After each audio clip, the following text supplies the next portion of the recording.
Saya berkali-kali cerita kalau ngaji, saya sekaligus kampanye. Allah itu Tuhan yang begitu fair. Untuk menjadi Tuhan, Allah mempersilahkan, ada kualifikasi Tuhan. Jadi boleh, dikompetisikan itu boleh, kata Allah. Gak apa-apa kamu ngaku Tuhan gitu, kata Allah. Tapi nak ngaku pangeran itu paling gak ya direputasi lah, ada verifikasinya. Dimulai dari apa? Ya kalau jadi Tuhan itu setidaknya bikin langit bumi lah, aturannya gitu. Jadi kalau daftar bupati ya daftarlah ke KPU. Masa tahu-tahu jadi apa? Tuhan kemudian tidak punya prestasi bikin langit bumi. Sehingga Allah itu cara ngendikan itu ya fair.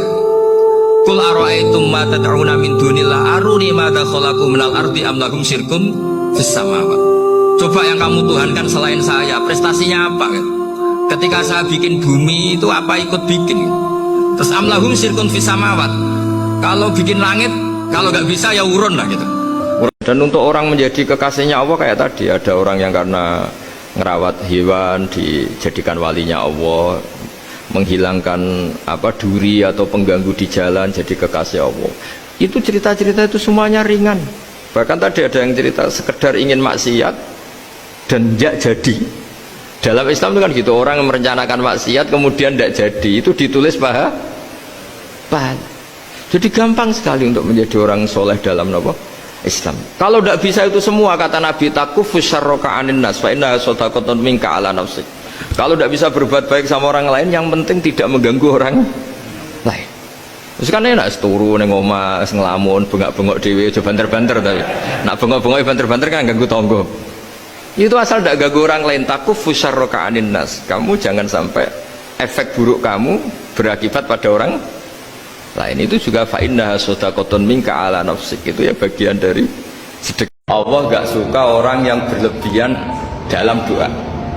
Berlebihan tadi misalnya minta sesuatu yang terlalu besar, atau permintaan kemarin saja lanu addi syukroh, kita tidak bisa memenuhi mensyukuri sudah minta lagi. Misalnya seorang jomblo, targetnya kan asal payu nikah, tapi setelah nikah bayangkan istrinya sholihah tidak cerewet, itu kan berlebihan. Hilang status jomblo saja belum kamu syukuri kok sudah minta macam-macam. Jadi harusnya kan syukur dulu ya. Sekedar laku nikah ini kan ada syukur yang harus, seperti jadi dosen juga gitu. Sekedar jadi dosen harus kita syukuri dulu karena menjadi kita tidak nganggur. Itu kan satu harkat sosial yang luar biasa. Jangan tahu-tahu sudah hari kedua cari intensif, cari ini itu, syukurnya aja belum sudah kemana-mana. Itu sudah mu'tadin, sudah melebihi apa? Kita sekarang zaman akhir lucu, tambang rasa soleh, tambang rasa kudu untuk akeh.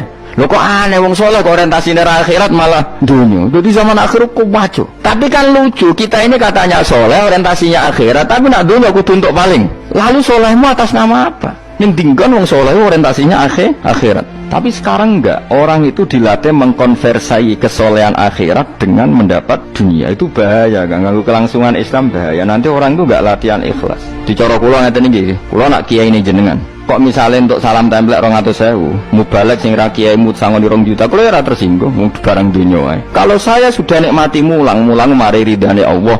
Ya wis mulang mari ridane Allah. Barang mulang wis suwi puluhan tahun krungono mubalek mau pidato 2 jam tok 2 juta, grembang mestine ra aku.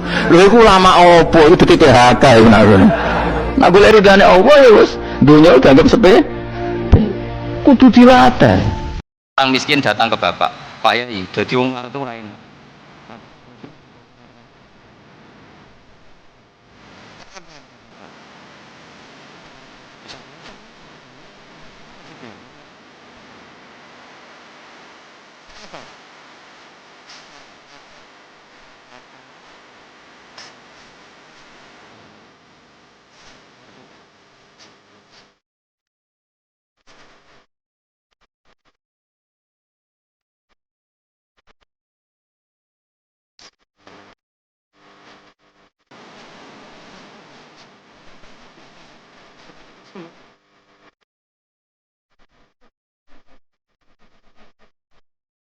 Kalau Nabi seorang raja atau seorang yang tidak ikhlas, mungkin sahabatnya kon ngarang himne lah tentang Nabi Muhammad.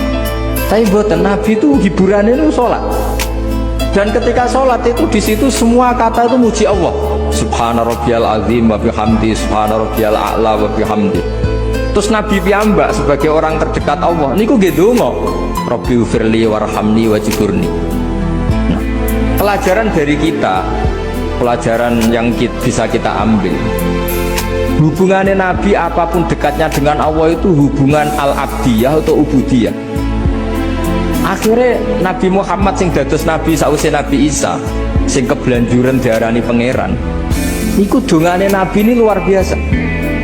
Mergo ketara mana Nabi Muhammad sebagai Nabi, sebagai abduhu, minta Allah sebagai Tuhan, sebagai Rabbuhu.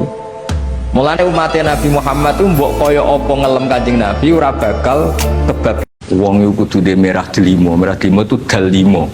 Dalimo ya tauhid. Itu kata Mbah Mun itu orang dulu malah mbok goleki merah delimo akeh, aduh ribet. Merah delimo itu maksudnya dalima. Orang itu harus berpegangan dalam surat Ikhlas tuh. Qul huwallahu ahad, Allahus somad, lam yalid wa lam yulad wa lam yakul lahu kufuwan. Wong iku kudu merah delimo itu soal tak nggo ilmu sinten. Jadi ketika Sayyidina Ali ricuh dengan Muawiyah, dengan ini itu, dengan Khawarij, ada orang mengkomplain, ya Ali, ketika kita dipimpin Abu Bakar Umar itu baik-baik saja, kenapa ketika engkau pemimpin negara kah? Jawab Sayyidina, pas beliau mimpin rakyatnya apa-apa kayak aku, pas aku mimpin wong itu kayak kue. Jadi kalau saya ditanya kenapa kamu alim Gus? Ya karena tadi kenapa zaman Mbah Mun kok orang doa alim, karena muridnya kayak saya. Pas saya jadi kiai. Wali itu gak gitu, kangen Allah, terus tahu Allah itu zat pemberi, karena tahu Allah zat pemberi terus minta. Maka yang dikangen itu ya Allahnya dulu. Kalau kita kan enggak, punya kasus dulu, punya keinginan banyak dulu, baru ingat siapa yang bisa ya. Oh Allah, Allah kita libatkan. Ya untungnya Allah baik, mau ramal utang, bukan mikir. Untungnya Allah tidak jawab itu. Jadi itu bedanya wali. Kalau wali itu kangen Allah dulu, baru minta. Kalau kita enggak, banyak masalah dulu, baru melibatkan. Nah yang jenis ini itu bahaya. Kalau enggak disembadani mesti ngomel. Gusti katanya kalau yang minta kamu kabulkan, ternyata ini enggak. Nanti kalau Allah jawab, kamu itu tidak kangen saya, kamu itu kangen uang, kangen perempuan cantik yang kamu inginkan. Terus kamu melibatkan saya. Ada pepatahnya ulama, ada dawe inna hadzal ilma dinun fanzuru amman ta'khuduna dinakum. Ilmu ini agama, maka lihat kamu mengambil agama itu dari siapa. Kalau orang bacanya Bukhari, baca Muslim, baca apa, dia pasti terbentuk oleh logika itu, oleh riwayat itu. Tapi kalau orang ngomong agama tidak pernah belajar Bukhari Muslim, ngomongnya tentang akalnya apa tentang riwayat itu? Akalnya dia tidak punya referensi. Nah kalau dia baca banyak kan pasti terbentuk oleh sekian riwayat tadi. Misalnya gini, contoh gampang. Orang ada yang sholat di masjid terus itu, sholat sunat di masjid. Kira-kira kalau kamu berpendapat orang itu orang baik apa enggak? Baik kan? Karena selalu sholat di masjid. Tapi Nabi enggak nyatanya. Nabi malah negur orang itu, hei kamu kenapa selalu sholat di masjid? Ya Rasulullah, karena masjid tempat terbaik. La taj'alu buyutakum maqabir. Jangan jadikan rumah kamu jangan jadi kuburan. Rumah kamu harus dapat jatah apa? Sholat. Jangan semua kebaikan kamu dihabisin di masjid. Nah, itu